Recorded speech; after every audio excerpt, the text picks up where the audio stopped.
பாவமா இருக்க அதான் கூட நான் கடிக்கிறப்ப 10 ரூபா கஷ்டப்பட்டு வந்துருக்கேன், தேடி பிடிச்சிட்டு வந்திருக்கேன். இவன் எட்டு வந்திருக்கான், அவன் எட்டு வந்திருக்கான், நீ எட்டு வந்திருக்க.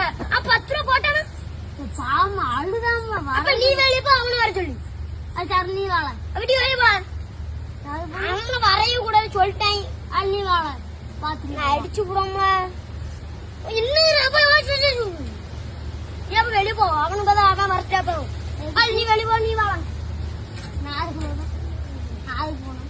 அப்ப நீ தானே அவனு வர சொல்லுத. அவங்கள கிடையவே கிடையாது. அழுதாமல என்ன பண்ணிட்டு போட்டு அப்ப அவனை போய் தக்காளி எல்லாம் மதிக்க முடிக்க நீங்க இன்னைக்கு